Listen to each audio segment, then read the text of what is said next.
Hello students, friends classes के YouTube channel पर आप सभी बच्चों का स्वागत है।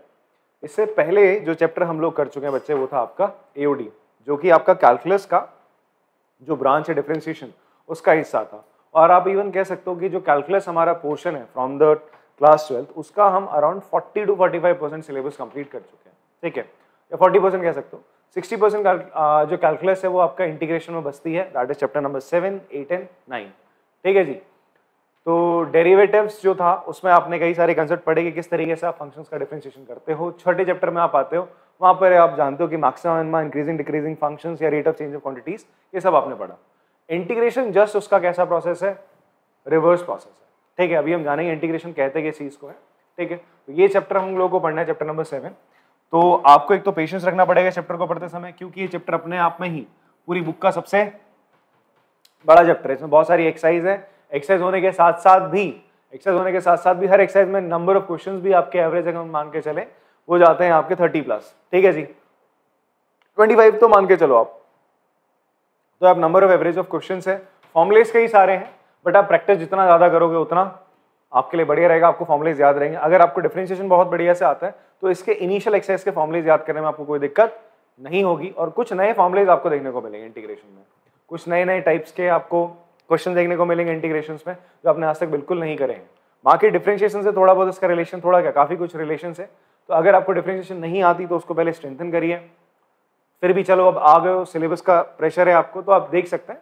बट हाँ, ध्यान आपको ये लगाना पड़ेगा डिफरेंशिएशन का, ये सब क्या होने वाला है, एकदम रिवर्स होने वाली चीज है। तो स्टार्ट करते हैं चलो हम लोग चैप्टर। तो सबसे पहले मैं आपको बताता हूं कि एक्चुअल में इंटीग्रेशन होता क्या है। तो सबसे पहले एक फंक्शन लेते हैं हम लोग fx, दैट इज क्या होता है जी, sin x। मैंने sin x fx को वगैरह बच्चे डिफरेंशिएट कर दिया, तो I have differentiated the function fx, तो मुझे क्या मिला, एक दूसरा फंक्शन मिला that is called cos x। आपने डिफरेंशिएट करा fx को, आपको क्या मिला, cos x मिला। इस फंक्शन को आप क्या मान लो, कैपिटल fx मान लो, ये आपको फंक्शन मिला, ठीक है जी।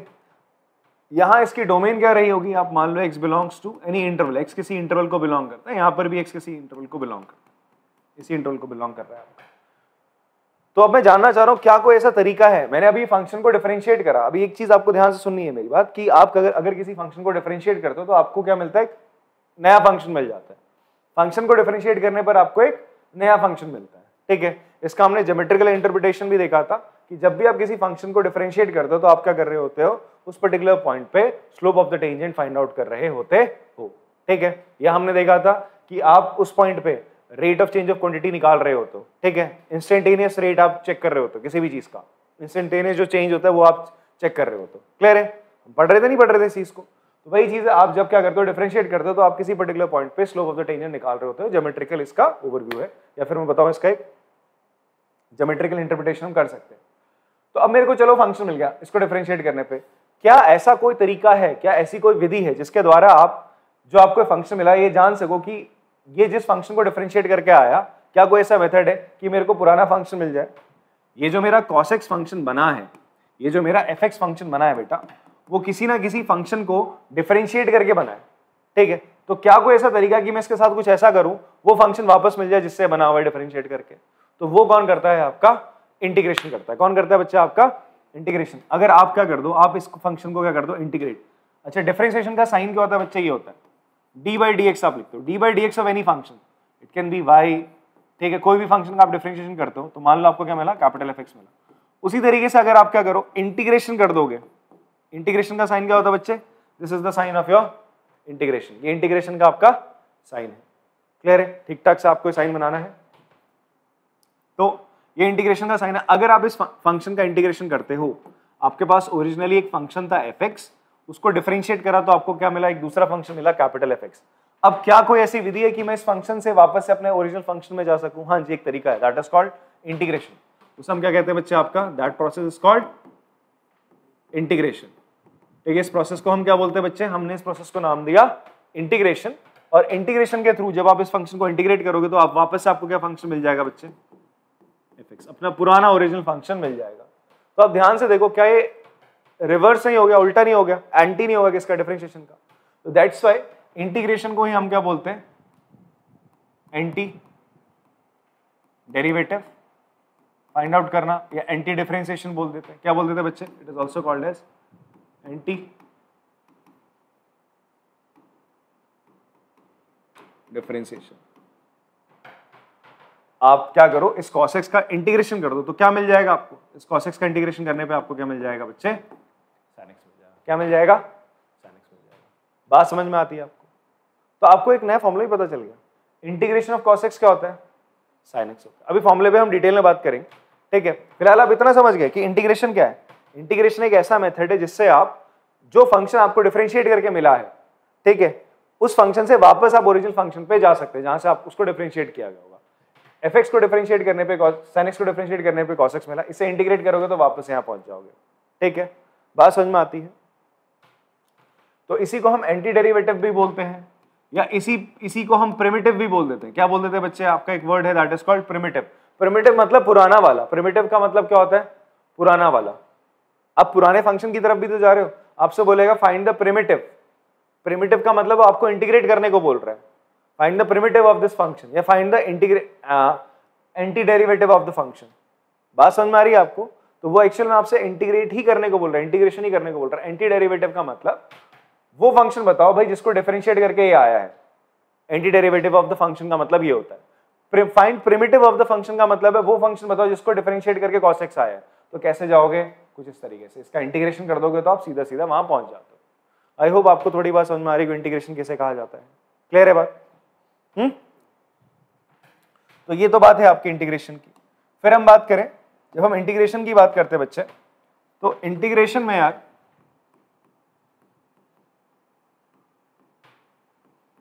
इंटीग्रेशन बोल लो, इसे हम क्या बोलते हैं? आपका इंटीग्रल कैलकुलस। कैलकुलस के दो हिस्से हैं, डिफरेंशियल और आपका इंटीग्रल। तो इंटीग्रल कैलकुलस के दो पार्ट से फर्दर। कैलकुलस के दो पार्ट थे, एक इंटीग्रेशन हो गया और दूसरा है डिफरेंशिएशन। डिफरेंशिएशन कंप्लीट कर चुके हैं, और कैलकुलस का दूसरा पार्ट है दैट इज कॉल्ड इंटीग्रल्स। उसमें भी दो हिस्से होते हैं, that is called indefinite integration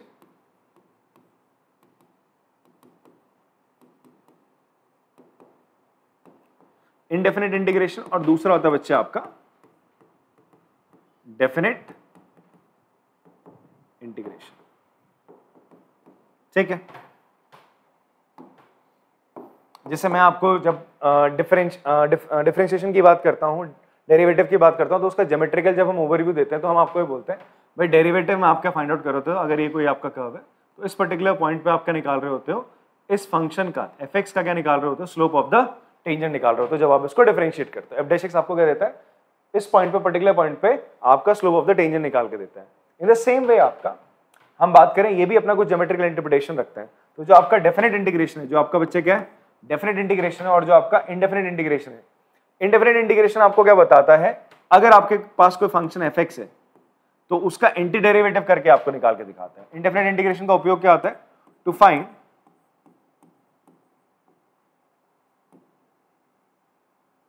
anti derivative of fx। कोई भी फंक्शन है उसका क्या निकाल के देगा? वो एंटी डेरिवेटिव। जिस फंक्शन को डिफरेंशिएट करके वो फंक्शन आया है वापस से ओरिजिनल फंक्शन आपको देगा। जैसे मैं आपको बता रहा हूं ना आपको कि ये फंक्शन था fx, इसको डिफरेंशिएट करके ये आया, तो इसको अगर मैं इसका एंटी डेरिवेटिव निकालना चाहता हूं, मतलब ओरिजिनल फंक्शन जिसको डिफरेंशिएट करके आया है ये निकालना चाहता हूं, तो इसके लिए मैं क्या करूंगा? इस फंक्शन को दैट इज cos x को क्या कर दूंगा बच्चे? मैं इंटीग्रेट करूंगा, तो मुझे क्या मिल जाएगा? वापस से मेरा पुराना function that is called primitive मिल जाएगा, या फिर एंटी डेरिवेटिव बोल सकते हो आप उसको, ठीक है। बट फिलहाल हम प्रिमिटिव एंटी डेरिवेटिव ना बोल के, बट ये टर्म्स आपको याद रहनी चाहिए। प्रिमिटिव एंटी डेरिवेटिव क्या होता है? इन टर्म्स को छोड़ के हम ज्यादातर पूरे चैप्टर में, आप पूरे चैप्टर में किस चीज का बात करते रहोगे? Find the integral. क्या निकालो बच्चे? बोलेगा वो आपसे फाइंड द इंटीग्रल, ठीक है। इंटीग्रल का मतलब क्या होता है? ध्यान सुनना, आप cos x का क्या कर रहे हो? इंटीग्रेशन कर रहे हो। मेथड ऑफ फाइंडिंग इंटीग्रल्स, इसका इंटीग्रेशन करने के बाद आपको क्या मिला? sin x। तो ये sin x क्या था? दिस इज, अगर मैं मान के चलो ये मेरा फंक्शन fx है, cos x मेरा फंक्शन fx है, तो बोलूंगा इंटीग्रल ऑफ fx क्या निकल के आया? Is sin x। जो वैल्यू निकल के आती दैट इज कॉल्ड इंटीग्रल। जैसे आप निकालते हो ना, sin x का डेरिवेटिव क्या है? cos x। sin x का डेरिवेटिव क्या है? cos x। तो हम ये डेरिवेटिव बोलते हैं इसको, और जो पूरी प्रोसेस थी निकालने की उसे हम बोलते हैं डिफरेंशिएशन। क्या बोलते हैं? डिफरेंशिएशन। इन द सेम वे यहां पर fx एक फंक्शन है, उसका मैं आपसे बोल रहा हूं इसका इंटीग्रल बताओ, तो इसका इंटीग्रल जो वैल्यू निकल के आएगी उसको हम i से भी डिनोट करते हैं। जो वैल्यू निकल के आती है that is called sin x, ठीक है। और जो पूरा प्रोसेस है that process is called integration. क्या कहते हैं बच्चे इस प्रोसेस को? हम इंटीग्रेशन कहते हैं। फिर इंटीग्रेशन के मैं आप बता रहा हूं आपको दो टाइप्स हैं। एक होता है इंडेफिनिट इंटीग्रेशन जिसमें हम फंक्शन का क्या निकाल रहे होते हैं? प्रिमिटिव या एंटी डेरिवेटिव निकाल रहे होते हैं। दूसरा आपका बताता है, और ये आपको क्या देता है? This gives you family of curves. ये क्या देता है आपको? फैमिली ऑफ कर्व्स देता है ज्योमेट्रिकली। अगर मैं बात करूं अभी बता दूंगा इसको। डेफिनेट इंटीग्रेशन आपको क्या देता है? यार मैं अगर आपसे बोलूं इसका एरिया निकालो, इस फिगर का एरिया निकालो, तुम बोलोगे भाई सर लेंथ इनटू ब्रेथ कर दो, एरिया आ जाएगा, ठीक है। दो डायमेंशंस को मल्टीप्लाई करो। मैं आपसे बोलूं सर्कल का एरिया निकालो, आप बोल दोगे पाई आर स्क्वायर है। बट अगर आपके पास कोई इस तरीके का फील्ड है तो इसका एरिया निकालना है, तो ऐसे फील्ड्स या ऐसे अलग अलग अतरंगी जो कर्व्स होते हैं उनको आपको क्या निकालना है? उनका एरिया अंडर द कर्व अगर आपको निकालना है। जैसे आपका ये कर्व है, आपसे बोल रहे हैं इसका एरिया फाइंड आउट करो। भाई इसमें लेंथ इनटू ब्रेथ लगा सकते हो आप? नहीं लगा सकते। पर अगर आप इसी कर्व को, ये जो fx फंक्शन है, इसी कर्व को अगर आप क्या करोगे? इंटीग्रेट कर दोगे। इसी कर्व को जो फंक्शन fx है, इसे आप इंटीग्रेट कर दोगे from limits a to b, तो आपको क्या मिलेगा? इस ग्राफ का ये जो फंक्शन है इसके नीचे का क्या मिल जाएगा? एरिया मिल जाएगा। ये फाइंड आउट कर लोगे आप, इसका एरिया फाइंड आउट कर लोगे। ये कौन करके देता है आपको? Definite integration. Area under the curve अगर आपको फाइंड आउट करना है तो उसमें आपकी हेल्प करता है डेफिनेट इंटीग्रेशन। और अगर आपको family of the curve find out करनी है या एंटी डेरिवेटिव निकालना है किसी फंक्शन को, तो वो कौन निकाल के देता है? इंडेफिनेट इंटीग्रेशन देता है, ठीक है। अब यहाँ पर दोनों का नाम इंडेफिनेट और डेफिनेट क्यों है ये भी मैं बता दूं। इंडेफिनेट का मतलब तुम्हें ऐसे लग रहा है जिसका पता ना हो, दैट इज कॉल्ड इंडेफिनेट ना। डेफिनेट मतलब पता यही होगा, ठीक है। तो इसे इंडेफिनेट क्यों कहा जा रहा है इसको भी समझो। मेरी बात सुना ध्यान से। जैसे मैं आपके सामने लिखता हूं यार, एक्स स्क्वायर एक फंक्शन है, ठीक है। हमने आपसे बोला इसका डिफरेंशिएशन करो एफ डैश एक्स, तो कितना आएगा बताओ? अच्छा 2x आएगा। क्या आएगा? 2x आएगा। अगर मैं आपसे कहूं यार ये 2x है, इसको इंटीग्रेट करो, तो आंसर क्या आएगा? हाँ जी, अरे इसका डिफरेंशिएशन ये, तो इसका इंटीग्रेशन वापस से फंक्शन हो जाएगा ना। दैट इज, आप बोल दो कितना आ जाएगा सर? एक्स स्क्वायर आ जाएगा। अभी फॉर्मूले पे आएंगे कि कैसे आता है। वैसे तुम लोग अगर 11th में पढ़ के आए हो, तुमने फिजिक्स पढ़ी होगी, ठीक है। नहीं पढ़ी जिसने फिजिक्स उसको बता देता हूं मैं, जैसे कोई कॉमर्स का बच्चा है। ये फॉर्मूला है x की पावर n को जब तुम डिफरेंशिएट कर दो, सॉरी इंटीग्रेट कर दो, क्या करते हो बच्चे? इसको इंटीग्रेट कर दो। और हाँ, जब भी इंटीग्रेट करोगे किसी वेरिएबल के रिस्पेक्ट में करोगे। जैसे तुम डिफरेंशिएट करते थे ना बेटा, जैसे यहाँ पर हम जैसे बात कर रहे हैं कि मैं आपसे क्या बोल रहा हूँ, इंटीग्रेशन ऑफ 2x क्या हो रहा है बेटा? x स्क्वायर हो रहा है, ठीक है। तो एक्चुअल में आप क्या कर रहे हो? इंटीग्रेट कर दो 2x को विद रिस्पेक्ट टू x, तो जाके तुम्हारा आंसर क्या आता है? x स्क्वायर आता है। तो जाके तुम्हारा आंसर क्या आता है? x स्क्वायर आता है। ये बात समझ रहे हो आप लोग मेरी? अब यहां पर एक और चीज समझो, होता क्या है, तुम डिफरेंशिएट करते हो d by d x of x square, तो क्या मिला? 2x मिला। मैं अगर इस dx को उधर भेज दूं तो मुझे क्या मिलेगा? अगर मैं इसको इंटीग्रेट कर दूंगा, इसको क्या करूंगा मैं? इंटीग्रेट करूंगा इस फंक्शन को, तो वापस से मुझे क्या मिल जाएगा? एक्स स्क्वायर मिल जाएगा। क्या मिल जाएगा? X square. तो जब भी आप इंटीग्रेट करते हो ना, तो आप किसी ना किसी वेरिएबल के रिस्पेक्ट में क्या कर रहे होते हैं बच्चे? इंटीग्रेट कर रहे होते हैं। बात समझ में आ रही है? इसलिए हम क्या लिखते हैं जब भी ऐसे लिखते हैं, एक्स की पावर n हम इंटीग्रेट करें विद रिस्पेक्ट टू एक्स, तो एक फॉर्मूला होता है प्यारा सा, वो होता है एक्स की power n plus 1 divided by n plus 1।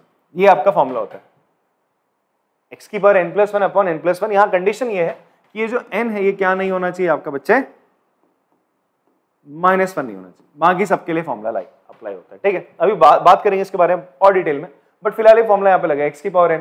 देखो अब 2x है, इसको आपने अगर ना इंटीग्रेट करना है, तो इसका इंटीग्रेशन का फॉर्मूला क्या लग जाएगा? x की पावर n, ये x है ना, x की पावर 1 है यहाँ पर, तो उसका इंटीग्रेशन करोगे तो क्या हो जाएगा? x की पावर 2 है, 1 प्लस 1, और नीचे भी 1 प्लस 1 नीचे भी आएगा, 1 प्लस 1 2, कैंसिल होकर कितना आ रहा है? x स्क्वायर आ रहा है। क्या आ रहा है बच्चे? x स्क्वायर आ रहा है। कोई बच्चे ऑलरेडी पढ़ के आ रखे हैं तो थोड़ा होल्ड करना, बोलेंगे सर प्लस सी होगा आगे, अभी उस पर भी आएंगे, फिलहाल अभी थोड़ा थमो यहाँ पे। तो आपने देखा 2x का इंटीग्रेशन क्या आ रहा है बच्चे? x स्क्वायर आ रहा है। 2x का इंटीग्रेशन क्या आ रहा है? x स्क्वायर आएगा। हम एंटी डेरिवेटिव के थ्रू चल रहे हैं ना यार, x स्क्वायर का डेरिवेटिव अगर 2x है तो इसका इंटीग्रेशन क्या होगा? x स्क्वायर होगा। यही तो इंटीग्रेशन है भाई, तुमने डिफरेंशिएट करके लाया, इसका इंटीग्रेशन करो, वापस से फंक्शन मिल जाएगा, ठीक। ओके फाइन, अब आगे बढ़ते हैं। इसी तरीके से मैं बोलूँ एक मेरे पास फंक्शन है fx equals to x square plus 1, तो f डैश एक्स क्या होगा? f डैश एक्स क्या होगा? 2x ही तो होगा, 1 का डेरिवेटिव तो क्या हो जाएगा? 0। अब पंगा क्या पड़ेगा? देखो इसको हटा देता हूं मैं यहां से, मैं अगर आपसे बोलूं कि भाई ये जो 2x है इसका इंटीग्रेशन क्या होगा, इसका इंटीग्रेशन तो क्या होगा, x स्क्वायर ही होगा, इसका इंटीग्रेशन क्या होगा, x स्क्वायर होगा। तो अब आप बोलोगे यार ये तो घपला हो गया सर, कि आप तो बोल रहे थे कि भाई हम अगर फंक्शन को डिफरेंशिएट करके ला रहे इसको इंटीग्रेट करूंगा तो वापस से फंक्शन मिलेगा नहीं मिलेगा। तो यहां पर तो x स्क्वायर मिल रहा था, यहां पर तो x स्क्वायर आपको मिल रहा है, 2x का इंटीग्रेशन करना मिल गया। बट यहां पर for the second one, for the second function जब मैं इसको इंटीग्रेट कर रहा हूं तो क्या मुझे वापस से मिल रहा है मेरा फंक्शन, मेरा तो ये फंक्शन x स्क्वायर प्लस 1 था, नहीं मिला ना। इस तरीके से एक और ले लेते हैं यार, दैट इज आपने एक और ले लिया, हर जगह fx ले रहे हैं यार हम लोग, जी करते हैं इसको gx कर देते हैं, चलो इसको हम hx ले लेते हैं, hx ले लिया आपने, that is x square minus 1। इसको जब आप क्या करोगे, डिफरेंशिएट करोगे, h डैश x तो कितना हो जाएगा, ये भी 2x होगा ना, -1 का डेरिवेटिव क्या होता है। आप तीसरे वाले फंक्शन के लिए भी क्या कर रहे थे, डिफरेंशिएट कर रहे थे 2x को, मतलब इंटीग्रेट कर रहे थे सॉरी, तो क्या आएगा अगेन x स्क्वायर आएगा, क्या आएगा x स्क्वायर आएगा। अब आप बोलोगे ये तो घपला हो रहा है यार, आपकी बातें गलत हो रही हैं, 2x हमेशा में यहाँ पे चलो इसको इंटीग्रेट करें तो फंक्शन आ रहा था, यहाँ करने पे x स्क्वायर प्लस 1 नहीं आ रहा, फिर से 2x को इंटीग्रेट करें तो x स्क्वायर माइनस 1 नहीं आ रहा, सब में तो सेम आ रहा है, प्रॉब्लम ये हो रही है। तो इस प्रॉब्लम का निजात पाने के लिए हमने क्या करा, हमने करा कि भाई आप इंटीग्रेशन करो, इंटीग्रेशन करने के बाद आप क्या कर दो, इसके आगे क्या कर दो, प्लस c कर दो, क्या कर दो आगे, प्लस c कर दो। c को हम बोलते हैं आर्बिट्रेरी कांस्टेंट, c को हम क्या बोलते हैं बच्चे आपका यहाँ पे, आर्बिट्रेरी कांस्टेंट, ठीक है। तीन तरीके की चीजें होती है, एक होता है वेरिएबल, एक होता है कांस्टेंट, उनके बीच में होता है आर्बिट्रेरी कांस्टेंट। वेरिएबल होता है जिसकी वैल्यू वेरी करती रहती है, चेंज करती रहती है, जैसे यहाँ पर ये 2x स्क्वायर है, x की वैल्यू चेंज करती रहेगी, x की वैल्यू चेंज करती रहेगी, डिफरेंट डिफरेंट आप वैल्यू डालो चेंज करती रहेगी, ठीक है। कांस्टेंट होता है जैसे 2 यहाँ पर क्या है, कांस्टेंट हो गया, 1 यहाँ पे कांस्टेंट है -1, ये वैल्यू फिक्स है। फिर एक तीसरी चीज होती है that is called arbitrary constant, उनके बीच की चीज हो गई है, कांस्टेंट और वेरिएबल के बीच की चीज आर्बिट्रेरी कांस्टेंट, जो भाई जब तक उसकी वैल्यू तुम पुट ना कर दो तब तक वो एक वेरिएबल की तरह काम करेगा, जैसे तुमने उसकी वैल्यू पुट कर दी वो क्या बन जाएगा आपका कांस्टेंट। आर्बिट्रेरी का मतलब होता है you don't know about it, ठीक है, उसकी वैल्यू कुछ भी हो सकती है, it can take any value. Constant तो फिक्स है ना, ये 5 एक कांस्टेंट है, आर्बिट्रेरी कांस्टेंट मतलब उसकी वैल्यू आपको पता नहीं, बट एक बार पता लग गई तो फिर वही चलती रहेगी। अब यहाँ देखो, यहाँ पर देखो, फॉर द फर्स्ट फंक्शन यहाँ पर x स्क्वायर प्लस 0 था, यहाँ पर c क्या रहेगा आपका 0 रहेगा। c लगा के मुझे फायदा क्या मिला, मैं बोल रहा हूं अगर मैं 2x को इंटीग्रेट करता हूं तो मेरा आंसर क्या होगा, x स्क्वायर प्लस c। तो फॉर सेकंड फंक्शन भी मेरा क्या होगा, अगर मुझे 2x को इंटीग्रेट करना x स्क्वायर प्लस c आएगा तो इसका मतलब c यहाँ पर क्या रहेगा 1 रहेगा, c यहाँ पर क्या रहेगा बच्चे आपका 1 रहेगा, और ये क्या रहेगा आपका, क्या रहेगा आपका -1 रहेगा। फॉर द थर्ड केस यहाँ पे c क्या रहेगा -1, तो c कैन बी एनीथिंग, ठीक है। तो आप मुझे बताओ जब आप इनको इंटीग्रेट करो तो आपको क्या मिलने वाली है, फैमिली ऑफ कर्व्स मिलने वाली है, क्या मिलने वाली है, फैमिली ऑफ कर्व्स मिलती है इस तरीके से, है ना। x स्क्वायर प्लस 1 ये होगा, x स्क्वायर माइनस 1 बच्चे क्या हो जाएगा आपका, ये हो जाएगा, x स्क्वायर माइनस 1 का ग्राफ है, ये x स्क्वायर का ग्राफ है, x स्क्वायर प्लस 1 का। तो ऐसे करके आप फैमिली ऑफ कर्व्स आपको मिलती है जब आप क्या करते हो, डिफरेंशिएट करते हो, इंटीग्रेट करते हो। तो ये है आपका कैसा इंटीग्रेशन, इंडेफिनिट इंटीग्रेशन, जो ज्योमेट्रिकली अगर हम बात करें it gives you family of curves. और एक और चीज आपको देखना है, इंडेफिनिट क्यों बोल रहे हो, because you don't no integration की वैल्यू क्या आने वाली है, दैट्स व्हाई आप क्या लगा दे रहे हो, आगे क्या लगा रहे हो, प्लस c। आपको एक्जैक्टली नहीं पता आंसर क्या आने वाला है, आपको पता है 2x का इंटीग्रेशन क्या होगा, x स्क्वायर प्लस c, ठीक है। इन द सेम वे जो मैं स्लाइड में यहाँ पे कर रहा हूं, मैंने यहाँ पे करा इंटीग्रेशन करा cos x का, तो cos x का इंटीग्रेशन क्या होगा, it will B sin x plus c, it will B sin x plus c होगा सर, ठीक है। अब कैसे, अगर मैं बोलूं यार sin x प्लस 5 है, इसको डिफरेंशिएट करो तो आंसर क्या आएगा, cos x आएगा। बट अभी मेरा जो आंसर था इंटीग्रेट करके sin x आ रहा था ना, प्लस 5 तो छूट जाता है, इसलिए मैंने प्लस c लगाया। तो c का मतलब क्या है, आगे it can be any constant, arbitrary constant. बात आपको समझ में आती है। तो ये आपका इंटीग्रेशन का बड़ा सा छोटा सा बेसिक्स है, ठीक है। अभी बहुत डिटेल में हम लोगों ने पढ़ना है। तो मैंने आपको बता दिया इंटीग्रेशन एक्चुअल में है क्या, इट इज एंटी डेरिवेटिव। आप डिफरेंशिएट करके फंक्शन निकालते हो, फंक्शन को डिफरेंशिएट करा, एक नया फंक्शन आया, उसको इंटीग्रेट करा, वापस से जो ओरिजिनल फंक्शन था वो मिल जाता है, दैट इज कॉल्ड इंटीग्रेशन। कुछ टर्म्स है जिसका प्रयोग हम करते रहेंगे, बिकॉज बार बार इतनी बड़ी बड़ी टर्म्स हम बात नहीं करेंगे। जो आपको याद रहनी चाहिए वो क्या है, एनसीईआरटी में भी गिवन है सारी चीजें, मैं वहीं से कोट कर दे रहा हूं आपको सारी चीजें। देखो जैसे आपको कुछ इस तरीके से सिंबल लिखा हुआ है, ठीक है, ऐसे बना हुआ है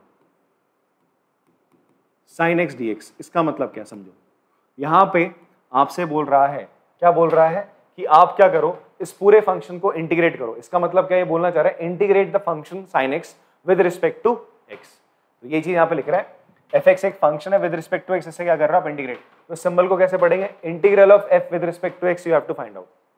आपको क्या करना है, इंटीग्रेट करना है किसको, fx को किसके रिस्पेक्ट में, with respect to x। It can be y also, y को y, जैसे यहाँ पे इस तरीके से आ जाए यार cos y को इंटीग्रेट करो विद रिस्पेक्ट टू y, तो जो वेरिएबल रहेगा उसी के रिस्पेक्ट में आप डिफरेंशिएट करोगे, जैसे वहां पे कर रहे होते थे ना आप, सॉरी इंटीग्रेट कर रहे होंगे, जैसे वहां हम डिफरेंशिएट कर रहे होते थे। ठीक है जी। देन है ये जो चीज होती है fx, इसे हम क्या बोलते हैं, इंटीग्रेंड बोलते हैं। क्या बोलते हैं बच्चे आपका, इसको इस तरीके से आप रिलेट कर सकते हो, जब आप डिवाइड करते हो ना, जैसे आपने लिखा है 24 और यहाँ 8 है, तो 8 को हम बोलते हैं डिवाइजर। क्या बोलते हैं, डिवाइजर। और जो उसके अंदर होता है दैट इज कॉल्ड डिविडेंड। यहाँ तक क्वोशिएंट, नीचे आता है reminder. In the same way इसके अंदर ये सिंबल, जो इंटीग्रेशन का सिंबल है, इसके अंदर जो चीज आती है जिसको आप इंटीग्रेट कर रहे होते हो, उसे हम बोलते हैं इंटीग्रैंड। क्या बोलते हैं, इंटीग्रैंड। तो sin x यहाँ पे इंटीग्रैंड है आपका, यहाँ cos x cos y आपका इंटीग्रैंड है। क्लियर है बात। देन कम्स ये जो x है, ये जो x है हम बात कर रहे हैं, इसे हम बोलते हैं वेरिएबल ऑफ इंटीग्रेशन। क्या बोलते हैं बच्चे आपका, तो यहाँ पे वेरिएबल ऑफ इंटीग्रेशन x है, यहाँ वेरिएबल ऑफ इंटीग्रेशन y है। बात समझ में आती है। देन बात करते हैं, अगर आपसे बोलता है इंटीग्रेट, क्वेश्चन में बोलता है इंटीग्रेट, तो आपको क्या करना होता है, इंटीग्रल फाइंड आउट करना है, वैल्यू निकालनी है कि भाई अगर मैं cos y को इंटीग्रेट करूंगा तो एक्चुअल में मैं क्या कर रहा हूँ, इसका इंटीग्रल फाइंड आउट कर रहा हूँ, इसकी वैल्यू फाइंड आउट कर रहा हूँ, एक नया फंक्शन निकाल रहा हूँ। नया बोले तो पुराना प्रिमिटिव फंक्शन निकाल रहा हूँ, जहां से इसका डेरिवेटिव बना है, जिस फंक्शन को डिफरेंशिएट करके cos y आया है, मैं उस फंक्शन तक पहुंचना जा रहा हूँ वापस। ठीक है। फिर और है एन इंटीग्रल ऑफ f की जो वैल्यू आने वाली है वो आप निकालने वाले हो। एन इंटीग्रल ऑफ f मतलब कोई फंक्शन है, उसका इंटीग्रल क्या होगा, ये वो बात करना चाह रहे हैं। जैसे आपसे बात करें हम लोग, आपका fx कोई फंक्शन है sin x, ठीक है, तो sin x का इंटीग्रल क्या होगा, that will B cos x। तो cos x is integral of the function sin x। Clear. Integration, पूरी प्रोसेस को, इंटीग्रल को निकालने वाली प्रोसेस को हम क्या बोलते हैं आपका, we call it integration. And finally constant of integration क्या होता है, जो हम ये इंटीग्रेट कर रहे हैं, तो मैंने कहा था इसके आगे क्या आ जाएगा बच्चे, प्लस सी आएगा। फिलहाल इंटीग्रेशन ऑफ sin x क्या होता है, माइनस cos x होता है। क्या होता है बच्चे आपका, माइनस cos x प्लस सी होता है। सी क्यों लगा रहे हैं, बिकॉज मुझे नहीं पता कि जिस फंक्शन को मैंने डिफरेंशिएट करा था उसके आगे प्लस सी कांस्टेंट था या नहीं था तो इसलिए मैंने लगा दिया सी। सी वो कांस्टेंट हो सकता है। मेरी बात समझो, जैसे यहां पर मैंने आपसे बोला था कि भाई मैं जब 2x को इंटीग्रेट कर रहा हूं तो x² आ रहा है, बट मुझे नहीं पता यार x² के साथ क्या था, 0 था, 1 था, -1 था, तो इसलिए मैंने क्या लगा दिया, सी लगा दिया। क्या लगा दिया, सी। तो सी को हम बोलते हैं आर्बिट्री कांस्टेंट बोलते हैं। बात समझ में आती है सर आपको, कुछ इन टर्म्स का हमें प्रयोग करते हुए चलना है। क्लियर। अभी पढ़ेंगे, एक्सरसाइज करेंगे तो आप बहुत आराम से सीखते चलोगे। अब हमने क्या करना है, कुछ बेसिक से फॉर्मुलेज उनको देख लेना है। ठीक है, मैं आपको बड़े ही तमीज से इसको याद करवा रहा हूं, ध्यान से सुनना मेरी बात को। ठीक है, अगर आपको, मैं तभी कह रहा था, अगर आपको डिफरेंशिएशन आता है तो आप बहुत आराम से इसको याद कर लोगे। नहीं आता कोई दिक्कत नहीं, फिर तो डायरेक्ट आपको रटना पड़ेगा। ठीक है, अगर आपने बिल्कुल नहीं करा डिफरेंशिएशन तो। देखो जी, पहले वाले को थोड़ा छोड़ दे, पहले वाले को तो सीधा अगर आप याद कर लो तो ये सही रहेगा। जैसे यहाँ पर क्या होता है, ये दिखा रहा है x⁻n+1 अपॉन n+1 का डिफरेंशिएशन करोगे तो x⁻n मिलेगा। तो इसका मतलब कि अगर मैं x⁻n का क्या करूंगा, इंटीग्रेशन करूंगा तो ये चीज मिल जाएगी। तो ये चीज उतना रिलेट नहीं कर पा रही, तो सीधा तुम इसे लर्न कर लो। क्या लर्न कर लो बेटा, कि अगर आप x⁻n का इंटीग्रेशन कर दो तो आंसर क्या होता है, x⁻n+1। तो डिफरेंशिएशन में क्या होता था, x² है, जब तुम इसको डिफरेंशिएट करते थे तो इसकी पावर एक घटती थी, इसकी पावर एक क्या होती थी, घटती थी, और ये जो कोफिशिएंट है वो आगे आ जाता था। ऐसा तो होता था। यहाँ पे क्या होता है, इंटीग्रेशन में पावर क्या होती है, जब आप x⁻n को इंटीग्रेट कर दो तो इसकी पावर बढ़ती है बेटा, एक पावर बढ़ेगी। ऐसे तुमने अगर इंटीग्रेट करा x³ को, चलो एक एक एग्जांपल लगाते हुए चलेंगे। x³ को इंटीग्रेट करोगे तो क्या हो जाएगा, इट विल बी x⁻3+1 और नीचे भी क्या आ जाएगा 3+1, जो ऊपर पावर है वो नीचे आएगा, that is x⁴/4, that will be the answer. बात समझ में आती है। ऐसे में अगर आपसे बोलो you have to differentiate x⁻2/3, sorry integrate करना है, इसको इंटीग्रेट करना है विद रिस्पेक्ट टू x, तो क्या आंसर होगा बताओ, क्या करोगे आप, x⁻2/3+1 अपॉन यही चीज 2/3+1 नीचे करोगे, प्लस सी लगाओगे। आगे क्या लगाओगे बेटा, प्लस सी लगाना जरूरी है। आगे क्या लगाना जरूरी है आपको, प्लस सी, बिकॉज आपको पता नहीं ना कि किस चीज को, ये आप इसको डिफरेंशिएट करो, इसके आगे भी क्या हो रहा होगा, मान लो 2 रहा होगा, 2 रहा होगा ना। ठीक है जी, 2 रहा होगा तो डिफरेंशिएट करके तो यार 0 आया था, अब इसे इंटीग्रेट करूंगा तो वापस से 2 नहीं आएगा ना, that's why I am putting see here. तो मैंने क्या करा बच्चे, आपको इसको इंटीग्रेट कर रहा हूं तो 2/3+1 तो कितना हो जाएगा, दैट विल बी x⁵/3। यहाँ पे भी कितना होगा आपका 5/3, तो नीचे वाला 3 ऊपर आ जाएगा, तो ये कुछ ऐसा। This will be final answer. तो जब भी हम इंडेफिनिट इंटीग्रेशन करेंगे हमारे आंसर में प्लस सी हमेशा रहेगा, नहीं रहेगा तो 0.5 मार्क्स कटने के चांसेस हैं। टीचर खड़ूस है तो वो प्लस सी पे मार्क्स आपके काट देगा। भाई इंडेफिनिट इंटीग्रेशन है ना, आपको क्या पता भाई, आप कैसे c को 0 मान ले रहे हो, ठीक है, तो प्लस c लगता रहेगा। बात समझ में आती है सर आपको? अगर मैं आपसे बोलूं भाई D by d x of 1 निकालो, किसी कांस्टेंट का डिफरेंशिएशन क्या होता है? 0 होता है। बट अगर मैं आपसे बोलूं इंटीग्रेशन निकालो भाई अ कांस्टेंट 1, तो यहां पर देखो x की, यहां पर 1 का मतलब क्या होता है? x की पावर 0, 0, तो इसका इंटीग्रेशन क्या होगा? x की power 0 plus 1 upon 0 plus 1 plus c, that is x plus c will be the answer. तो x का 1 का इंटीग्रेशन क्या होता है? ध्यान से सुनना, 1 का इंटीग्रेशन क्या होता है? x। यहां कंफ्यूज नहीं होना आप, ठीक है? कहीं दिमाग यहां पे मत लगाना, बच्चे फ्लो में गलतियां करते हैं, इसलिए मैं आपको छोटी छोटी बातें बता रहा हूं। बच्चे करते हैं, गलती करते हैं, वो बोलते हैं अरे डेरिवेटिव यार, कांस्टेंट का डेरिवेटिव तो 0 था, यहां भी कांस्टेंट का डेरिवेटिव क्या हो जाएगा? 0, सॉरी इंटीग्रेशन, कांस्टेंट का इंटीग्रेशन क्या हो जाएगा? 0 हो जाएगा। तो ऐसा नहीं, तो आपको मोड स्विच करो, आप डिफरेंशिएशन से इंटीग्रेशन में आ रहे हो, जब आप मोड स्विच करो तो वहां की यादें ठीक है थोड़ा बहुत रखो, बट वहां पे बिल्कुल मत रहो। इंटीग्रेशन में चीजें बदल रही हैं सर। तो आप देखो कांस्टेंट का डेरिवेटिव 0 होता था, बट यहाँ कांस्टेंट का डेरिवेटिव क्या होता है? x होता है। कांस्टेंट का डेरिवेटिव क्या होता है? x होता है। अगर यहाँ पे 5x की पावर 0 होता तो आंसर क्या आता मेरा? 5x प्लस c आ रहा होता। बात समझ में आ रही है? ओके, नेक्स्ट है, अब देखो ध्यान से, sin x का डेरिवेटिव क्या होता था? cos x होता था। तो एंटी डेरिवेटिव क्या कहता है? cos x का इंटीग्रेशन क्या होना चाहिए? sin x होना चाहिए। cos x का इंटीग्रेशन क्या होना चाहिए भाई? sin x होना चाहिए। उसी तरीके से मैं अगर आपसे बोलूं, अभी इसको छोड़ो, cos x का डिफरेंशिएशन होता था माइनस sin x होता था, ठीक है? मैं अगर क्या करूं, इस माइनस को उधर ले आऊं, तो माइनस cos x का डिफरेंशिएशन क्या होगा भाई? cos x का करोगे तो माइनस sin x होगा, और बाहर ये वाला minus, minus into minus plus कर देगा, sin x हो जाएगा। तो इसका मतलब sin x का इंटीग्रेशन क्या होगा? माइनस cos x क्या होगा?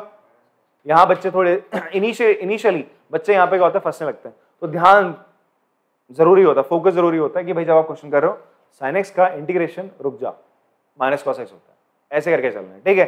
एकदम से हमारी sin x का डेरिवेटिव क्या होता था यार? cos x होता, तो हम जल्दी जल्दी बच्चा cos x कर देता है, तो ये गलतियां होने के चांस होते हैं इनिशियली। बट धीरे से जैसे चैप्टर आप ढंग से करो ना, बढ़िया से करो, तो फिर वो गलतियां नहीं होती। बढ़िया से नहीं करो तो ये गलती जरूर होंगी, आप पूरे साल भर अभी गलती करोगे।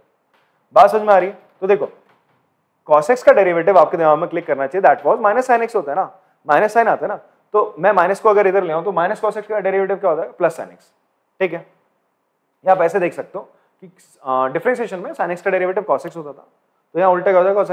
cos x का डेरिवेटिव, cos x का इंटीग्रेशन आपका क्या हो जाएगा? sin x हो जाएगा। फिर वहां cos x का जब हम डिफरेंशिएशन करते थे आंसर क्या आता था? माइनस sin x आता था।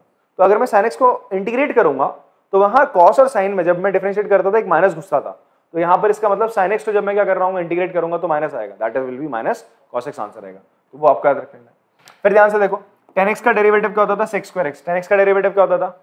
sec square x होता था। तो sec square x का इंटीग्रेशन क्या होगा?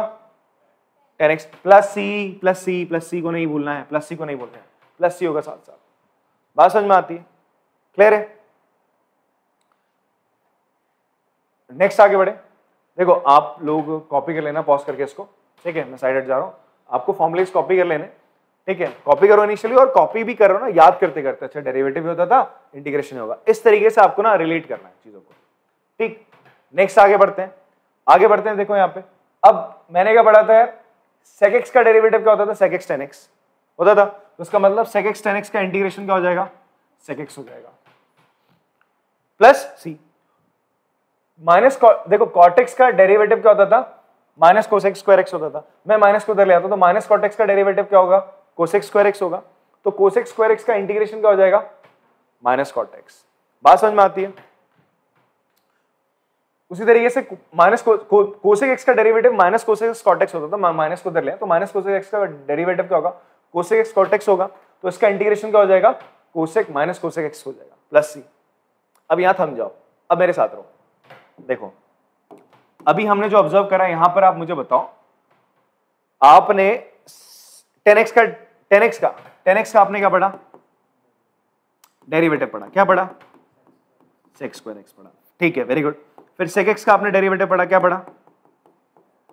sec x tan x पढ़ा, इतना पढ़ा। तो अब तुम्हारी लिमिटेशन बन गई यहाँ पे, वाह, अब तुम्हारी लिमिटेशन बन गई। क्या लिमिटेशन बन गई? कि भैया जी sec स्क्वायर x का ही इंटीग्रेशन पता है हमें, और हमें किसका इंटीग्रेशन पता है? sec x tan x का। याद रखना, आपके पास कोई डायरेक्ट फॉर्मूला नहीं है। किसका?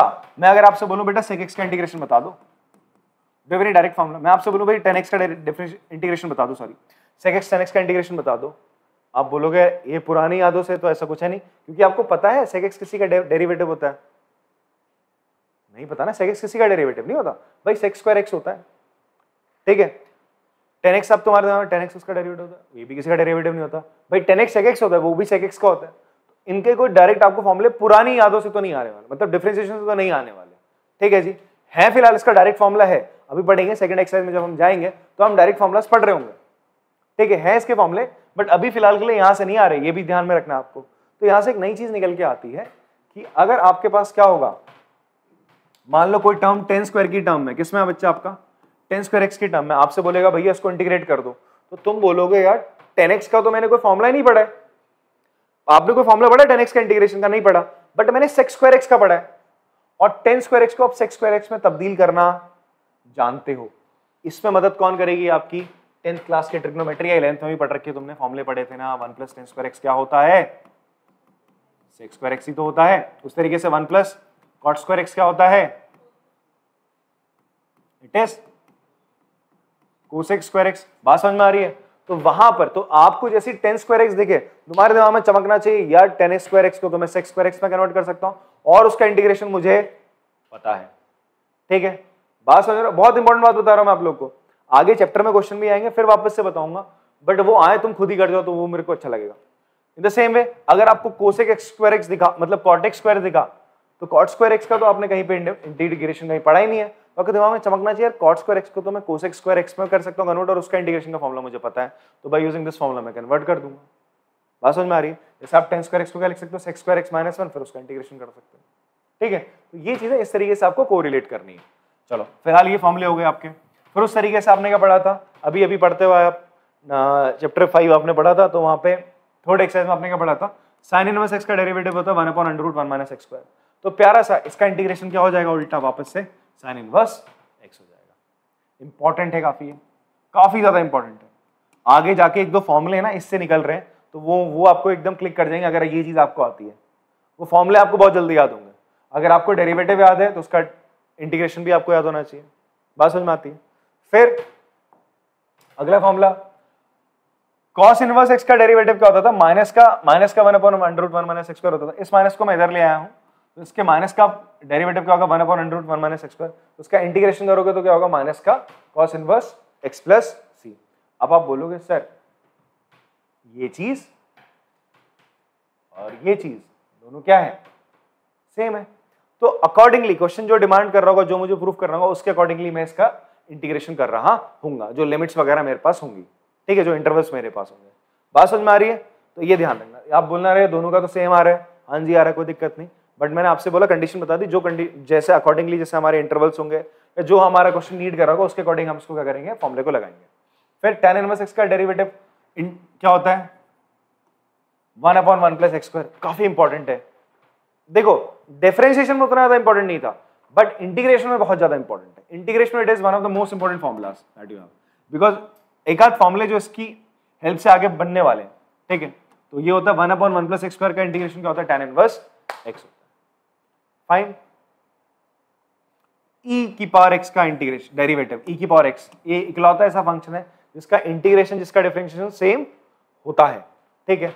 और देखो सबका इंटीग्रेशन जब हो रहा है सामने क्या लग रहा है, प्लस c लग रहा है, प्लस c जरूर लग रहा है, तो ex का इंटीग्रेशन करोगे ex + c हो जाएगा। बात समझ में आती है? ठीक है, लास्ट बचे हमारे दो। अभी ध्यान सुनना, मैंने पढ़ा था अभी, बताया आपको x की पावर n का इंटीग्रेशन क्या होता है, इट इज x की पावर n + 1/n + 1 + c। यहां एक छोटी सी कंडीशन बताई थी, x क्या नहीं होना चाहिए, -1, सॉरी x n क्या नहीं होना चाहिए, -1। ऐसा क्यों? देखो अगर मैं x की पावर -1 कर दूंगा तो ये क्या हो जाएगा, नहीं नॉट डिफाइंड क्यों हो गया, 1/x हो जाएगा, 1/x हो गया ना, 1/x हो गया। अभी 1/x हो गया तो यार देखो ना 1/x किसका बेटा डेरिवेटिव होता है, log x का होता है ना, किसका डेरिवेटिव होता है, log x का। तो इसका मतलब 1/x का जब तुम इंटीग्रेशन करोगे यार, log x का जब तुम क्या करोगे इंटीग्रेशन करोगे तो क्या हो जाएगा, it will B log x। और मैं mod x लूंगा, क्यों, बिकॉज मुझे हमेशा, मैं log जब भी लेता हूं वो किसका लेते हैं अपन लोग, पॉजिटिव नंबर्स का लेते हैं। किसका लेते हैं बच्चे आप लोग लॉग लेते हो, हमेशा पॉजिटिव नंबर्स का लेते हो, ठीक है, याद होगा ना, तुम एक्सपोनेंशियल फंक्शन याद करो पहले, तुम लिखते थे 2 की पावर 5 लिखा तो इट इज 32, तो आप ये करते थे log of this, log of 32 क्या होगा, it will log of 32 base 2 will be 5, ये तो करते थे आप लोग। तो ये जो पावर लगा के जो आंसर आता था वो हमेशा आता था पॉजिटिव, तो मैं हमेशा पॉजिटिव नंबर का ही लॉग लेता हूं, तो इसलिए हम हमेशा जब भी आंसर निकालेंगे इंटीग्रेट करने के बाद 1/x का, तो मैं यहाँ पे लॉग हमेशा क्या रखूंगा, mod x रखूंगा, ताकि ये पॉजिटिव रहे, अपनी डोमेन में रहे, ठीक है, बात समझ में आती है। फिर आगे क्या लग जाएगा, प्लस c, तो ये एक और फॉर्मूला है। लॉग mod x का इंटीग्रेशन क्या होता है, डिफरेंशिएशन 1/x होता है, तो इसका 1/x का इंटीग्रेशन क्या हो जाएगा, log mod x हो जाएगा। देन कम, ध्यान सुनना, a की पावर x का डेरिवेटिव क्या होता था, d/dx ऑफ ax, क्या होता था, a की पावर x log a, यही तो होता था। अब आपको किसका इंटीग्रेशन चाहिए, a की पावर x का चाहिए, तो इस log a को यहां फेंक दो, यहां डाल दो इसको, तो a की power x upon log a,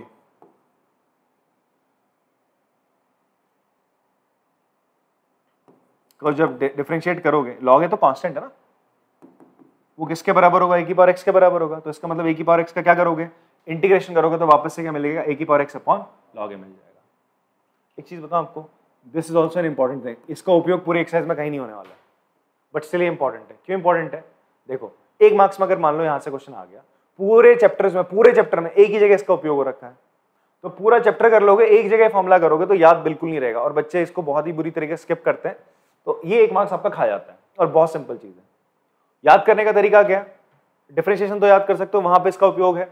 आप याद करो यार, a की पावर x का डेरिवेटिव क्या होता था, इसका डेरिवेटिव होता था d/dx, सॉरी इसका डेरिवेटिव होता था a की पावर x log a होता था, ठीक है। तो मुझे a की पावर x का इंटीग्रेशन चाहिए, तो इसको मैं ऐसे लिख सकता हूँ, a की पावर x ऐसे रहने देता हूँ, a की power x upon log a कर देता हूँ, log a तो कांस्टेंट है ना, कांस्टेंट से कोई दिक्कत वाली बात नहीं, इसको डिफरेंशिएट करोगे वापस से आपको मिलेगा, उसका मतलब a की पावर x को आप इंटीग्रेट कर दोगे तो वापस से आपको क्या मिल जाएगा, a की power x upon log a। इसको आप इस तरीके से ना प्लस c कर दोगे इंटीग्रेट करने का, ठीक है।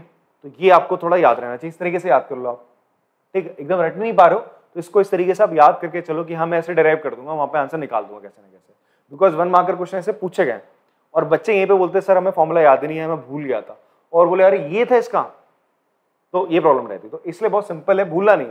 मैं इंपॉर्टेंट इसलिए लगा रहा हूँ, इसलिए लगा रहा हूँ कि बहुत ज्यादा ही तगड़ा है, बहुत ज्यादा डिफिकल्ट है, बहुत ईजी, बट इस्तेमाल बहुत कम जगह होता है, तो बच्चे इसको स्किप कर जाते हैं, भूल जाते हैं, ठीक है। तो भूलो ना, इसलिए बेटर है। कॉपी कर सकते हो आप लोग ना पॉज करके ये सारे फॉर्मुलेस, एंड एनसीईआरटी में भी है ही है फॉर्मुलेस, आप देख सकते हो, बट दो तरीके से मैं आपको बता रहा हूँ फॉर्मुले आपको याद करने, और दिमाग में रखिएगा। आगे बढ़ते हैं बच्चे, आगे हैं कुछ प्रॉपर्टीज आपका इंडेफिनिट इंटीग्रल्स की, कुछ प्रॉपर्टीज है, इंपॉर्टेंट प्रॉपर्टीज है, उस पर हम बात कर लेते हैं, और सिंपल सी प्रॉपर्टीज है, कुछ टफ नहीं है। पहली प्रॉपर्टीज तो जो अभी तक हम पढ़ते आ रहे वही है, बोलता पहली प्रॉपर्टी बोलता है the process of differentiation and integration are inverse of each other, एक दूसरे के होते हैं, इनवर्स होते हैं। एग्जांपल समझते हैं, इसको बाद में देख लेना। तो देखो आपने अगर sin x है, चलो cos x है,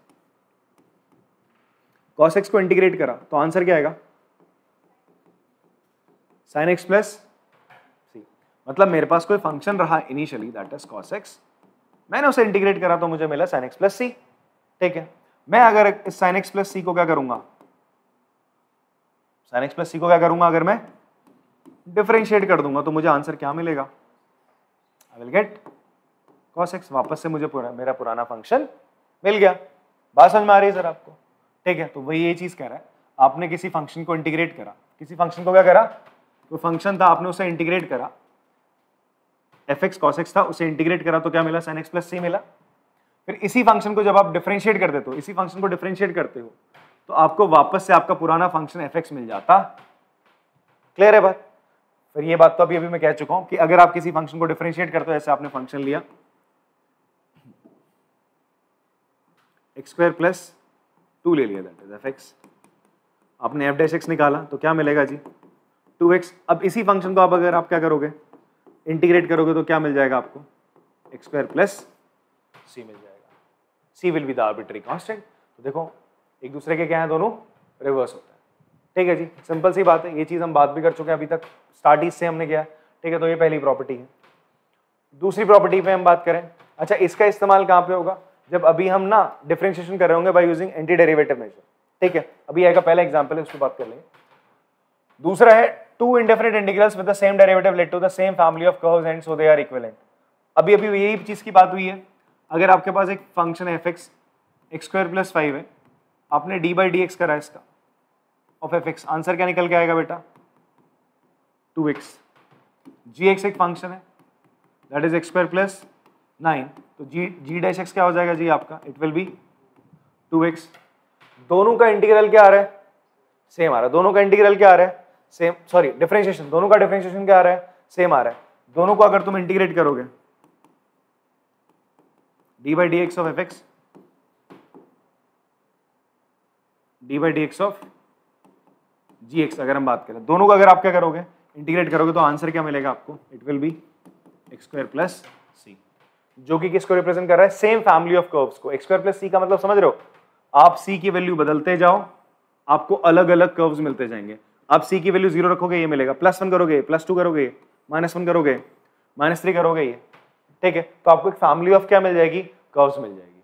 तो ये क्या देता है, मैंने बोला ना इंडेफिनिट इंटीग्रेशन आपको क्या देता है, फैमिली ऑफ कर्व्स देता है। Geometrically it gives you family of curves दे दी उसने।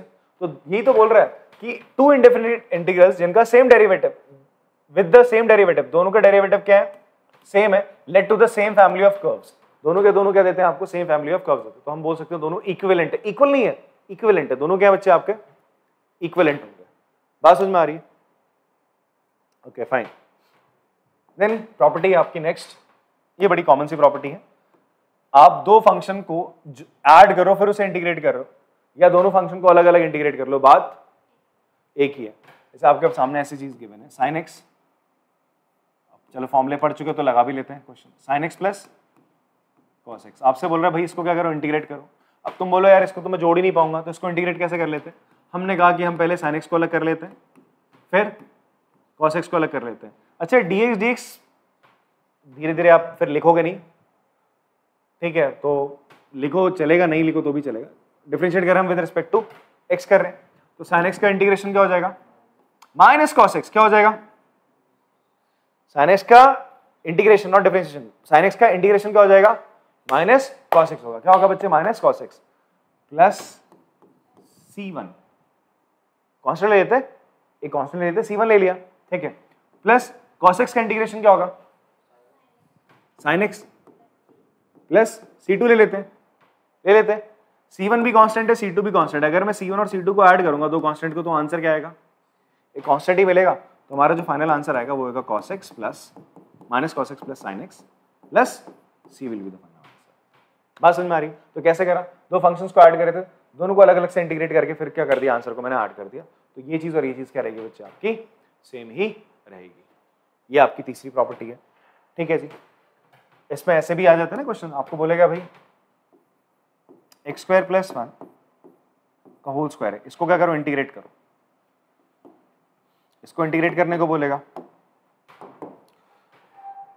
तो यार आपने तो ऐसा कोई फॉर्मूला नहीं पढ़ा। अभी ध्यान से मेरी बहुत ध्यान से बात सुनना है। यहाँ पे आपने पता फॉर्मूला पढ़ा, एक्स की पावर n का इंटीग्रेशन पढ़ा है सर, इट इज एक्स की power n plus 1 upon n plus 1c।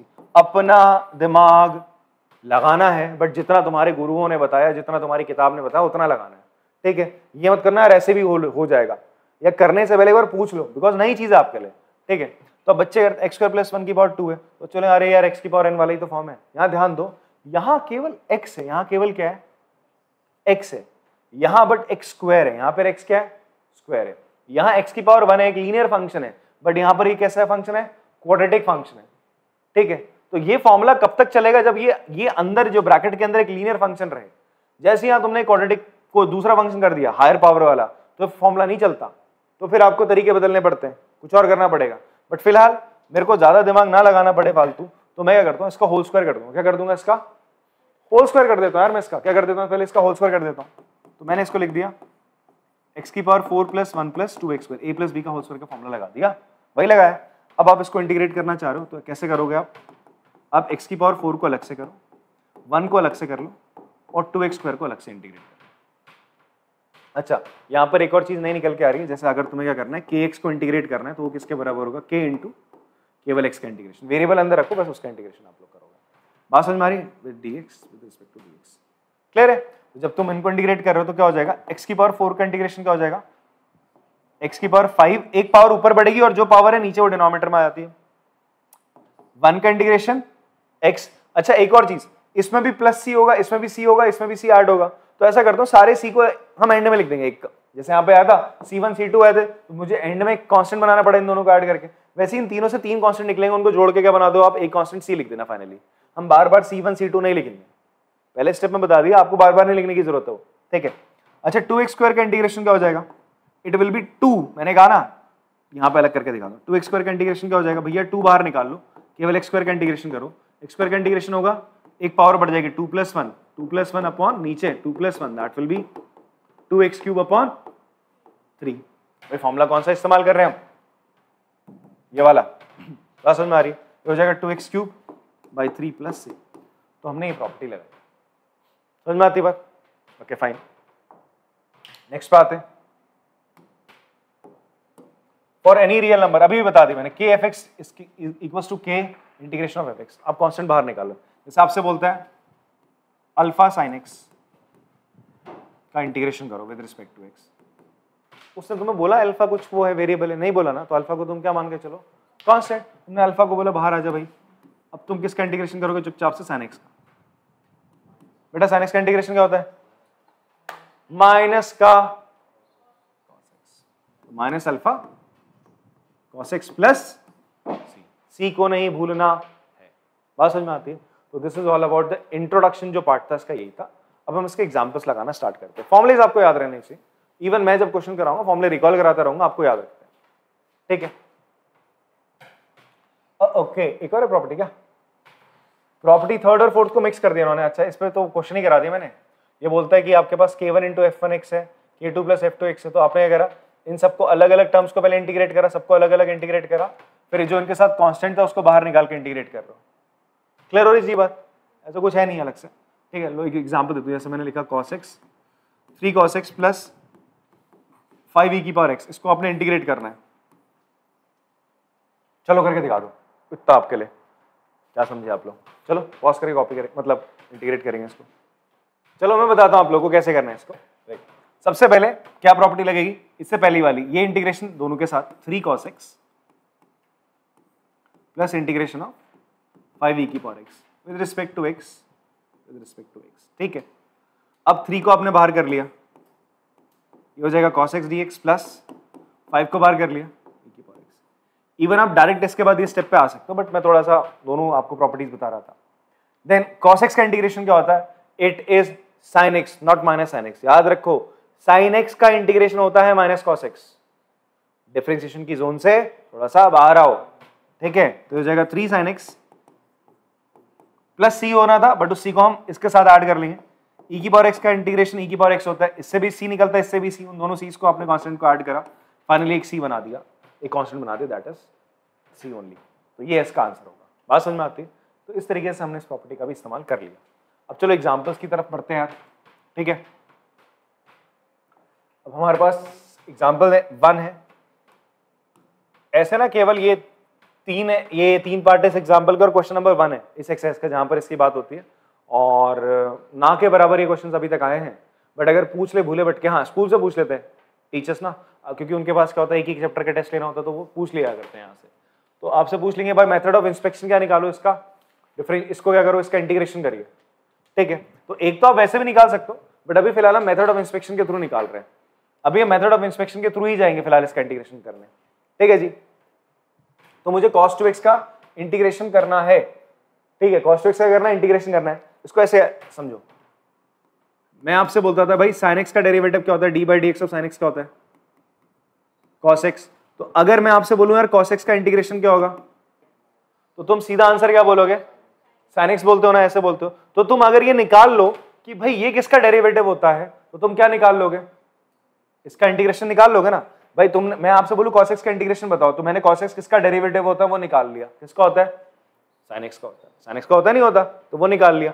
तो इसके लिए मैंने क्या दिमाग लगाया, और तुम्हें भी ऐसी दिमाग लगाना है, क्या दिमाग लगाना है कि भाई cos 2x किसका डेरिवेटिव हो सकता है, sin 2x का। भाई cos x sin x का हो सकता है, तो अगर अंदर एंगल 2x है तो आपको sin 2x ही तो रखना पड़ेगा, चेन रूल में 2x आता नहीं आता, तो आपने क्या ले लिया, sin 2x ले लिया। तो अगर आप sin 2x का क्या करोगे, डिफरेंशिएशन करोगे तो क्या होगा बताओ? तो sin 2x का डिफरेंशिएशन होगा, sin 2x का डेरिवेटिव क्या होगा बच्चे आपका? It will B cos 2x हो जाएगा। पर चेन रूल भी तो कोई चीज थी भाई, sin x का डिफरेंशिएशन था ना cos x, तो 2x है, अब 2x को t माना तो 2x का डेरिवेटिव क्या होगा? केवल 2 होगा। बट तुम्हें तो cos 2x का इंटीग्रेशन निकालना है, ये 2 फालतू आ रहा है, 2 को यहां भेज दो, तो हो जाएगा d by d x of sin 2x upon 2 किसके बराबर? cos 2x। इसका मतलब अगर मैं sin 2x बाई 2 को डिफरेंशिएट करूंगा तो मुझे क्या मिलेगा? cos 2x मिलेगा। ठीक है, तो इसका मतलब अगर मैं इंटीग्रेट करूंगा cos 2x को तो मुझे क्या मिलेगा? sin 2x upon 2 plus c। बात समझ में आती है? So I will write anti derivative of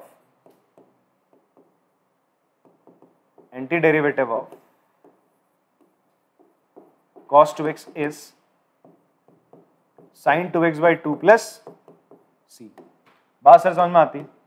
ऐसे यहां पर आते हैं, यहां पर आओ, इसको हटाओ।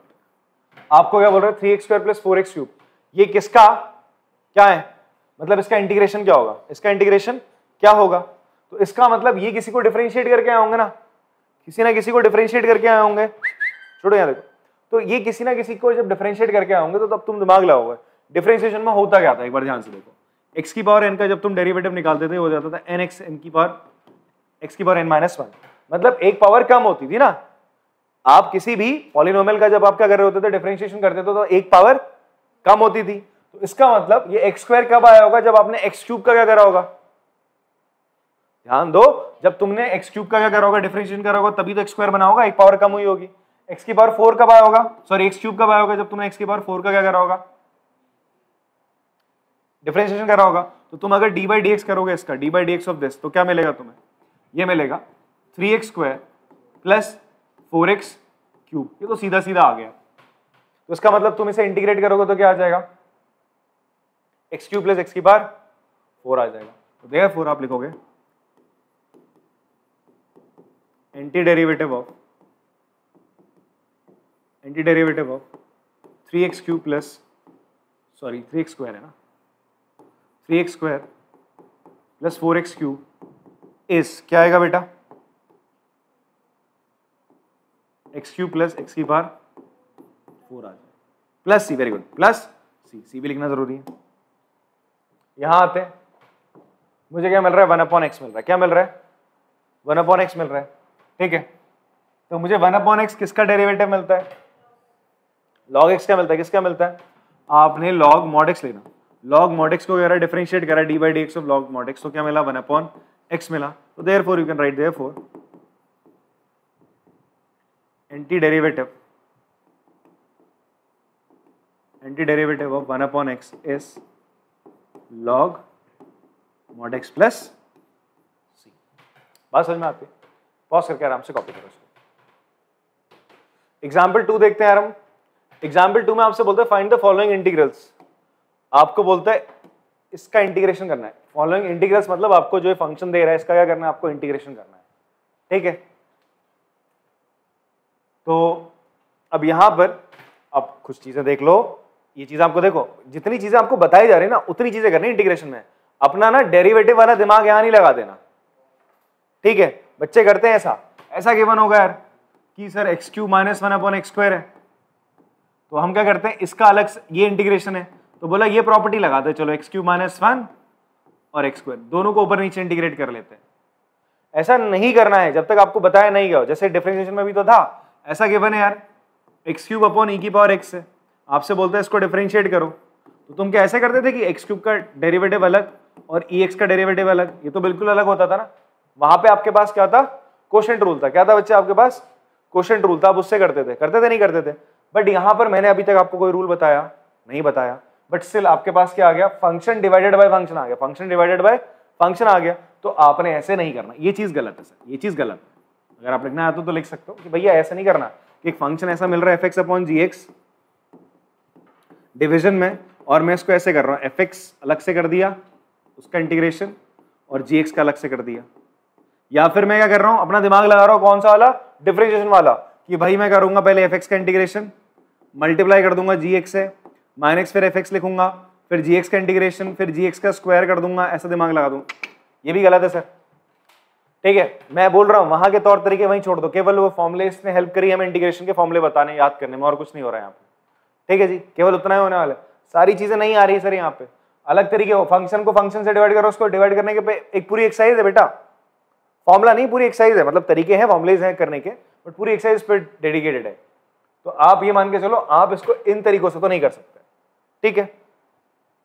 अब हम क्या करेंगे, अगर मेरा डिनोमिनेटर स्प्लिट हो सकता है, मतलब दोनों टर्म्स के नीचे जा सकता है, तो मैं वो काम करने की कोशिश करूंगा यहाँ पे।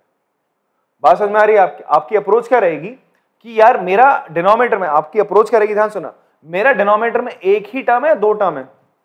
दो टर्म होती तो दिक्कत हो जाती, अगर एक टर्म है तो चीजें थोड़ी सी इजीली चलती हैं, और वो भी पॉलिनोमियल फंक्शन है। तो नीचे मेरी कितनी टर्म है, केवल एक टर्म है। कितनी टर्म है? एक टर्म है। तो मेरा काम क्या रहेगा, मैं इस एक टर्म को दोनों के नीचे स्प्लिट कर दूंगा, एक्स क्यूब माइनस 1, इसको मैं ऐसे लिख दूंगा एक्स स्क्वायर, और इसके नीचे भी एक्स स्क्वायर लिख दिया, ऐसे लिख दिया, कोई दिक्कत?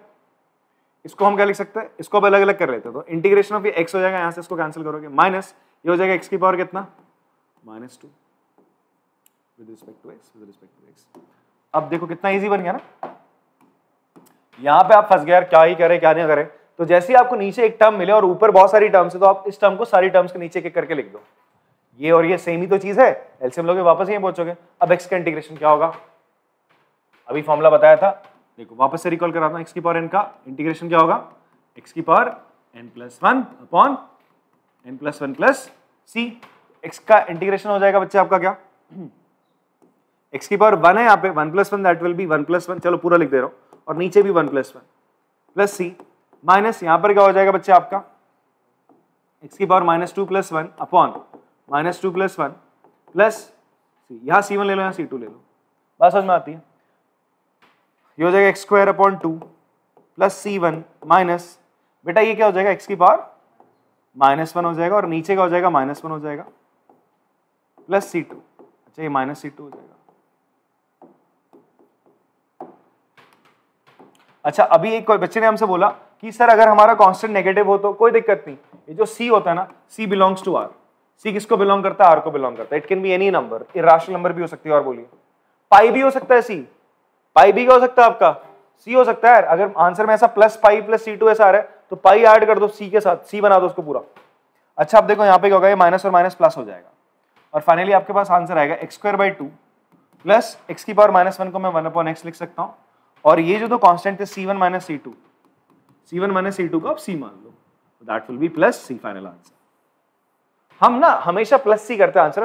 अगर आप -c लिखा हुआ है, अगर पीछे मान लो आंसर में -c बन रहा है और तुम्हारा प्लस c है, कोई दिक्कत वाली बात नहीं, सेम आंसर, बट ये चीजें सेम रहनी चाहिए। बात समझ में आ रही है? तो ये आपका आंसर आ गया फाइनल। इसको इंटीग्रेट करने का तरीका ये, ठीक है। पॉज करके कॉपी करेंगे बच्चे इसको, आगे बढ़ते हैं। x की पावर 2/3 + 1, इसको क्या करना है, इंटीग्रेट करना है। ये बहुत ही सिंपल है, सुपर सिंपल। इंटीग्रेट कैसे करेंगे, मैं x की पावर 2/3 को अलग कर लिया, इसको इंटीग्रेट, फिर 1 को अलग से इंटीग्रेट कर लिया विद रिस्पेक्ट टू x। तो ये क्या हो जाएगा, x की पावर 2/3 + 1। अभी फॉर्मूला पढ़ा, x की पावर n का इंटीग्रेशन क्या होता है, x की power n+1 upon n+1 plus c। तो पहले जो ऊपर की पावर उसमें ऐड करा, फिर सेम ये जो पावर ऊपर आ रही थी 2/3 + 1 यहाँ कर दिया, और 1 है, 1 का इंटीग्रेशन क्या हो जाएगा बच्चे, x हो जाएगा। ये तो याद ही कर लो, प्लस c। दोनों के कांस्टेंट को ऐड करोगे तो आंसर क्या आएगा, c। यहाँ ऐड करते कितना हो जाएगा, x की पावर बच्चे 5/3, यहाँ पे भी 5/3 होगा, बट ये 3 मैं ऊपर ले आता हूँ, तो 3 × this plus x plus c, this is the final answer. बात समझ में आती है? पॉज करके कॉपी कर सकते हैं। नेक्स्ट क्वेश्चन करते हैं यार अपना, इसी का एग्जाम्पल का थर्ड पार्ट है। अगेन वही है, क्या करोगे आप लोग, इंटीग्रेट करोगे अलग अलग से। x की पावर 3/2 प्लस 2 e की पावर x को इंटीग्रेट करना है, माइनस 1/x को इंटीग्रेट करना है, ठीक है। विद रिस्पेक्ट टू x हम इसको इन सबको क्या करेंगे, इंटीग्रेट कर रहे हैं। तो जी x की पावर 3/2 का इंटीग्रेशन, x की पावर 3/2 + 1 अपॉन 3/2 + 1, यहाँ 2 बाहर आ जाएगा, e की पावर x का इंटीग्रेशन e की पावर x रहेगा, माइनस 1/x का इंटीग्रेशन क्या होता है बच्चे, log mod x plus c। 1/x का इंटीग्रेशन हमेशा याद रखना, that will B log mod x रहेगा, ठीक है। यहां पर आप करोगे तो हो जाएगा x की पावर 5/2, यहाँ पर भी 5/2 होगा, 2 पर आ जाएगा, जो 5/2 करोगे ना नीचे वो 2 पर आ जाएगा, प्लस 2 इंटू ई की power X minus log mod X plus C. बात समझ में आती है? ऐसे ही आपको ना एक्सरसाइज में भी क्वेश्चन मिलने वाले हैं, तो आपने क्वेश्चंस करने, ट्राई करना एक्सरसाइज में क्वेश्चन, आराम से आपसे हो जाएंगे। ठीक है, अगर आप मुझे ध्यान से सुन रहे हैं तो। कुछ कुछ क्वेश्चन में अटकोगे, वो बताएंगे हम आपको। तो चलो पॉज करके कॉपी करो उसको।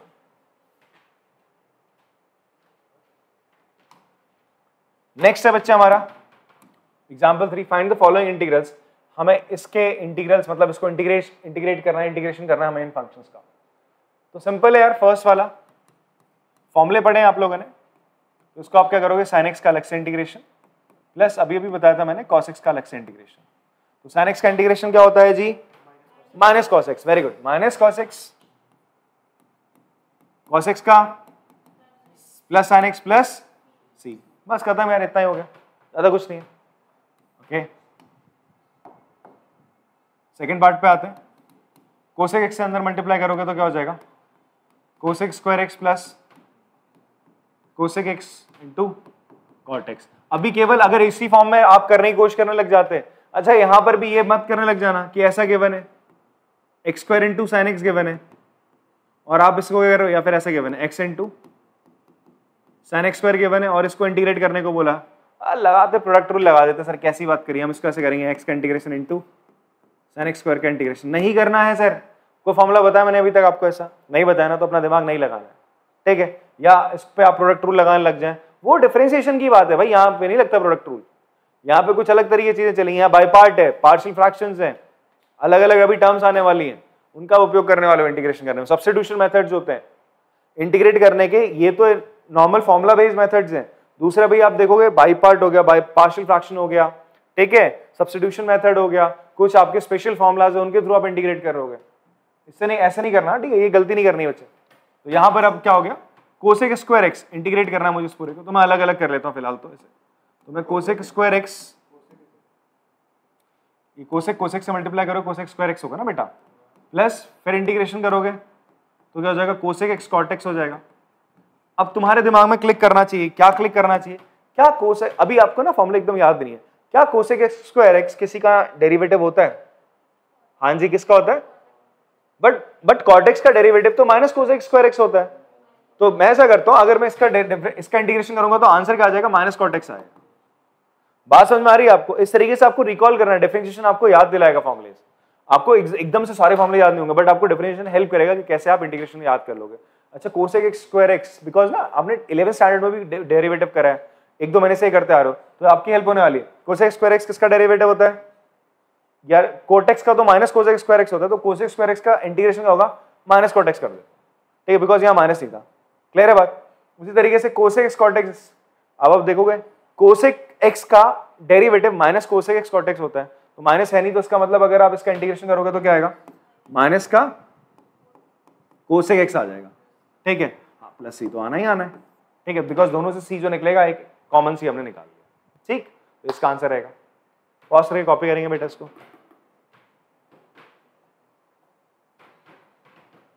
नेक्स्ट है 1 minus sine x upon cos square x. फिर से देखो फंसा, क्वेश्चन फंस रहा है ना। क्वेश्चन कैसे फंसा रहा है, ये बोलता है 1 माइनस साइन एक्स से नीचे कॉस स्क्वायर एक्स है, डिवाइड में आ गया, फंक्शन अपॉन नीचे फंक्शन, तो तुम्हारे दिमाग में क्लिक करना चाहिए, ऐसा तो हमने पढ़ा नहीं, हमने तो कुछ पढ़ा नहीं है ऐसा। तो मैं क्या कर सकता हूँ, इस और नीचे कितनी टर्म है, एक ही टर्म है, तो दोनों के साथ में क्या कर देता हूँ, इसको स्प्लिट कर देता है, ठीक है, डिनोमिनेटर को अलग कर देते हैं, ऐसा लिखते हैं 1 upon cos square x minus sine x upon cos square x, चलो ऐसा लिख लिया। अब मैं क्या कर सकता हूँ, 1 अपॉन कॉस स्क्वायर एक्स को क्या लिख सकते हैं बेटा अपन लोग, sec square x minus sine x upon cos x square x को हम क्या लिखते हैं, देखो कॉस स्क्वायर एक्स को मैं लिखता हूँ cos X into cos X, देखो sine x upon cos X क्या होगा बच्चे, अब इंटीग्रेशन का साइन अलग अलग कर दो, sine x upon cos X क्या हो जाएगा, tan x, 1 upon cos X क्या हो जाएगा, sec x। देखो क्या प्यारा सा बन गया है, sec स्क्वायर x किसका डेरिवेटिव होता था, tan x का, तो sec स्क्वायर x का इंटीग्रेशन क्या हो जाएगा उल्टा, दैट इज tan x हो जाएगा। sec x का डेरिवेटिव क्या होता था, tan x sec x, तो इसका इंटीग्रेशन क्या हो जाएगा, sec x हो जाएगा प्लस c। बात समझ में आ रही है? तो देखो ये प्रॉब्लम को देखते ऐसा मत करना, अरे डिवीजन में इसका 1 का तो मैं x कर दूंगा, sin x का cos x कर माइनस cos x कर दूंगा, cos स्क्वायर x का भी कुछ अपना अलग से दिमाग, वो फॉर्मूला लगाना है ना जो तुम्हें बताया नहीं गया, जैसे बताते चल रहे हैं वैसे वैसे करते चलो। तो पॉज करके आराम से कॉपी करो। लास्ट एग्जाम्पल है बेटा आपका from this exercise find the anti derivative F. आपसे बोलता है एंटी डेरिवेटिव एफ निकालो ऑफ एफ, मतलब क्या बोलना चाह रहा है, अगर आप एफ को इंटीग्रेट करोगे, एफ को क्या करोगे बच्चे आप इंटीग्रेट करोगे तो आपको क्या मिलेगा, एफ मिल जाएगा। क्या मिल जाएगा बच्चे आपको, एंटी डेरिवेटिव यही तो होता है, आपको क्या मिल जाएगा, कैपिटल एफ एक फंक्शन मिल जाएगा ना। एफ एक्स को जब आप इंटीग्रेट करोगे तो आपको जो नया फंक्शन मिलेगा that will be the F x. तो ये इसका क्या है, एंटी डेरिवेटिव है। ये इसका क्या है बच्चे, हमने पढ़ा ना एंटी डेरिवेटिव, इंटीग्रेशन, ये सारे के सारे क्या है, same terms of the primitive. ठीक है, आप क्या निकाल रहे हो, वो फंक्शन निकालो जिसको डिफरेंशिएट करके एफ एक्स आएगा। वो कौन सा फंक्शन था, कैपिटल एफ एक्स था। बात समझ में आती है। तो आपसे बोलता है ये निकालो, वो आपसे बोलता है find the anti derivative F. एक एफ फंक्शन निकालना है जो किसका है, एफ फंक्शन का है। इस एफ फंक्शन का, स्मॉल एफ फंक्शन का कैपिटल एफ क्या एंटी डेरिवेटिव है। जब आप इसको इंटीग्रेट करोगे तो क्या आएगा, कैपिटल एफ आ जाएगा। बात समझ में आ रही है। और आपको एक और कंडीशन दे रहा है कि एफ जीरो पे वैल्यू कितनी है, पूरे एफ जीरो फंक्शन की वैल्यू 3 है। कितनी है वैल्यू, 3 है। तो सबसे पहला काम हम क्या करते हैं, ऐसा करते हैं, हम एफ एक्स है 4x³ - 6, इसको इंटीग्रेट करते हैं। ठीक है, तो वो कितना हो जाएगा, 4x³ है तो x की पावर 4, ऐसे चलो ऐसे लिख देते हैं, 4x³ - 6।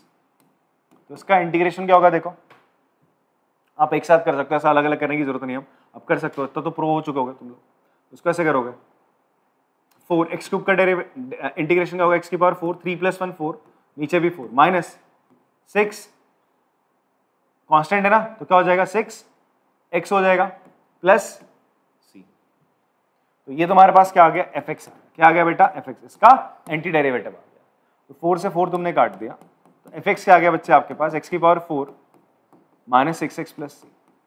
पर हमें एक और चीज दे रहा है कि भाई f0 पे वैल्यू कितनी है, 3 है। तो तुमने f0 डाल दिया।